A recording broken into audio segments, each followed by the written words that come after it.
श्री स्वामी समर्थ सगळ्यांना. तर गणपतीच्या सणांपासून म्हणजे गणपतीपासूनच आपल्या सणांना सुरुवात झालेली असते जास्त करून.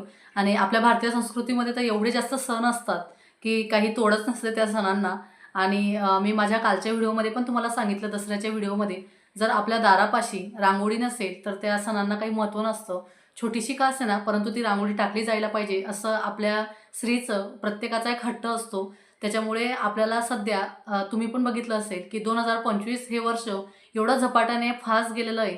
तर खूप जास्त प्रत्येकाच्या तोंडून हा एकच विषय निघतो की दिवस पुरत नाही आणि दिवस छोटा मिळत असतो असं म्हणून. तर काम करायला इतके कामं असतात, दिवस संपत जातो परंतु कामं संपत नाही. तर त्याच्यापेक्षा जास्त अजून आपली लगबग असते, तर ती सणांच्या दिवशी आपली लगबग असते. आणि त्याच्यामुळे आपल्याला रांगोळी टाकायला पण खूप जास्त वेळ लागतो. आणि तसं बघायला गेलं तर स्त्रीलाच स्वयंपाक करावा लागतो. घरातली साफसफाई पण आपल्या लेडीजलाच करावी लागते. बाहेरचं सगळी साफसफाई, रांगोळी, सगळ्या गोष्टी आपल्यालाच कराव्या लागतात. त्याच्यामुळे मग आपलीच जास्त लगबग होते. तर सध्या आपल्याला वेळेनुसार चालावं लागतंय. म्हणून आपल्याला लेडीजला स्मार्ट वर्क करावं लागेल. हे आजपासून आपण विचार केला पाहिजे. आपण जर स्मार्ट वर्क करू तरच आपल्याला सणांना स्वतःला पण प्रिपेअर करायला वेळ मिळेल. स्वतःसाठी नवीन काहीतरी तयारी करायला, मुलांना वेळ द्यायला वेळ मिळेल. त्याच्यानंतर दिवाळीमध्ये तर जास्तच लगबग असतं. फराळी बनवणं, देवपूजा 4ही दिवस, वसुबारस, धनत्रयोदशी, लक्ष्मीपूजन, भाऊबीज, पाडवा, 5 दिवसांची दिवाळी असते. तर 5 दिवस आपल्याला कंटिन्युअस तेवढे कामं पण असतात. आणि रांगोळी पण बदलून बदलून टाकायला पाहिजे असा आपला अट्टाहास असतो. त्याच्यामुळे मग आपल्याला स्मार्ट वर्क केलं पाहिजे.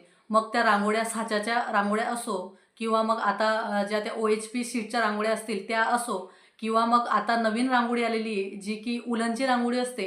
तर त्या पण सुंदर अशा रांगोळ्या आहेत. 2 मल्टीपर्पज आपला पर्पज साध्य होतो.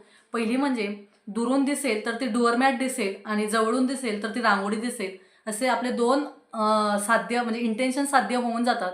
त्याच्यामुळे सुंदर अशा रांगोळ्या आज मी तुम्हाला दाखवणार आहे. आणि ज्या ताईंकडे ह्या रांगोळ्या आहेत, किंमत पण व्यवस्थित आहे, प्राईजही त्या व्यवस्थित प्राईजने देत असतात. तर त्या नगरच्या आहेत. आणि जर तुम्हाला त्यांच्याकडनं रांगोळी पाहिजे असेल तर नक्कीच एकदा छोटीशी का असेना परंतु त्यांच्याकडनं छोट्या छोट्या रांगोळ्या तुम्ही ऑर्डर करू शकतात. त्यांचा नंबर मी तुम्हाला इथं समोर देईल, डिस्क्रिप्शन बॉक्समध्ये पण देईल, आणि समोर पण तुम्हाला मी त्यांचा स्क्रीनवर नंबर देईल. तुम्हाला जर त्यांच्याकडनं रांगोळ्या घ्यायच्या असतील तर त्यांच्याकडे 2 प्रकारच्या रांगोळ्या आहेत. एक म्हणजे OHP शीटवरच्या ज्या रांगोळ्या असतात त्या पण रेडीमेड रांगोळ्या आहेत, आणि उलनच्या पण रांगोळ्या आहेत. तर त्या रांगोळ्या कशा आहेत हे मी तुम्हाला दाखवते.